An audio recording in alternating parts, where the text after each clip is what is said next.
Marianne Williamson, based on her polling, belongs on the debate stage also. I don't think she is running the campaign that I think needs to be run, which we could get into. But let's start with RFK. Besides the vaccine stuff, which I'll get to, because that's, to me, that's the deal breaker. Besides the vaccine stuff, I think a lot of people are kind of jumping on to RFK just because maybe the vaccine stuff, maybe they look at, oh, he's been good on the environment, which he has been good on the environment for sure. I'll give him that. But it's ironic to me because these are the same people, a lot of these people, I will never vote for another Democrat again. If you even entertain voting for a Democrat, you're a sellout. But RFK jumps in to the Democratic primary. We love RFK. You gotta love their intellectual consistency, right? And I'm not hating on it. I thought it was stupid in the first place. I voted for Jill Stein in 2016. I voted for Green Party before in other races. I'm not a vote blue no matter who person, but I'm also not stupid enough to say I will never vote for someone, even if there's someone that I'm impressed with or I believe in or I think will actually get in there and fight if they have a D next to the name. I think that is stupid. It's pushed by people who know nothing about politics. It's pushed by people that, frankly, get a lot of clicks off of just being absolutists and nihilists, but don't actually have a plan to seize power. So I'm not saying don't entertain RFK because he's running as a Democrat. I just find it ironic that a lot of these Jimmy Dore types who, burn it down, we will never vote for a Democrat. A lot of his followers and a lot of followers of his mini-me channels that like to suck him off to get clicks, they're on the RFK train. So very interesting. But besides the vaccine stuff, RFK is pretty establishment and has a history of being pretty establishment. So it's weird to me that all of a sudden leftists like RFK, who's not just his last name, but is pretty establishment. The strategy of quote unquote infiltrating the Democratic Party and pushing it left is that we factually see ever since that strategy was implemented, the Democratic Party shifting to the right.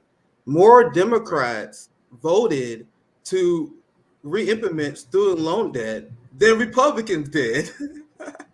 So how did that strategy go of shifting the Democratic Party left? Now the Democrat is funding ICE and cops more than Donald Trump did. So that strategy you guys had of pushing the Democratic Party to the left is a failure, and I am done with it.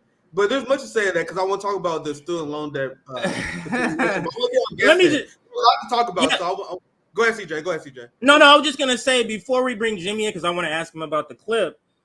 I just want to make this point. I don't know if the NATO left, Nick, are intentionally going like putting their fingers in their ear when we're telling them what we want to do. Yeah. Because they keep having this narrative of they have no plan to take power. Is the squad like are they taking power? Like what is he talking about? But anyway, I wanted to interject that before we bring in Jimmy. I'll let you introduce our guest, sir. Yeah, we're gonna bring in a great American comedian, also has a powerful YouTube channel, Jimmy Dore Show, and friend of the show, friend of RBN Network. Thank you for joining us and taking time out of your day once again, Jimmy Dore. My pleasure. Thanks for having me. Yeah, absolutely. As I was just saying, we can start from there because I want to show you guys what the Democrats did, also with the Republicans, but I always got to emphasize this point because a lot of people believe that they are the lesser of two evil party. This from the Debt Collective. This debt ceiling bill permanently ends the pause on student debt payments. And we showed this segment yesterday where Joe Scarborough and Democrats are praising this bill and they essentially rubbing it in the working class faces. What has happened here? Student loan debt about to continue. Social spending was cut. And the crazy thing is you had a ton of progressive and liberal feminists who threw Me Too under the bus for this. For that. Was it worth it? Was it worth it? Jimmy, you have anything you want to add to this before I continue? It's So it started with Bill Clinton and George Herbert Walker Bush. People voted for Bill Clinton because he was supposedly the lesser of two evil. He was not the lesser of two evil. He was the greater evil, as Thomas Frank pointed out in Listen Liberal, because he got things done that George Herbert Walker Bush, as a Republican, couldn't get done. What are you talking about, Jimmy? I'm talking about NAFTA, because George Herbert Walker Bush tried to pass NAFTA, and back then the Democrats still kind of represented working people, and the blue dog Democrats wouldn't go along with NAFTA.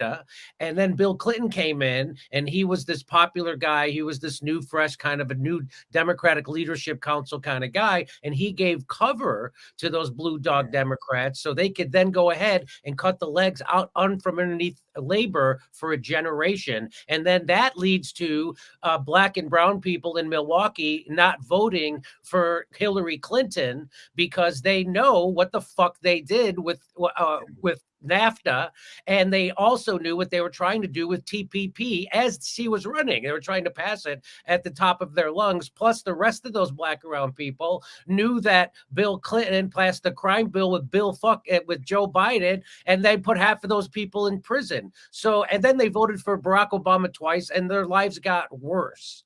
So, this whole idea of voting for Democrats because they're the lesser of two evil is a complete failure. In fact, it's a backfire. It leads you to get Donald Trump. And then because of Donald Trump, Democrats en masse stop talking about anything that has to do with revolution or overturning the corporation or stopping the wars or anything like that, because we have this existential threat, this guy, Donald Trump, who is a Hitler and a Stalin and a KKK supremacist. He's none of those things. Donald Trump is a con man game show host who the establishment loved right up until the point where the deep state couldn't control him on foreign policy. And that was that. Okay, I'll stop talking. I want people to remember that it was the Clintons that created the child poverty epidemic when they waged war against social programs in the 90s. It was Hillary Clinton and Bill Clinton that raised childhood poverty. And then they bragged when Joe Biden became president, we lifted X amount of children out of poverty with the child bullshit tax credit. And then they allowed the tax credit to expire. Then they cut social spending. So they went from saying that, oh, we lift children out of poverty, which was always bullshit. And now they factually put more children in poverty because that's a long-term Clinton legacy. She did it in the 90s, and now Democrats are doing it again with Joe Biden in the New Deal.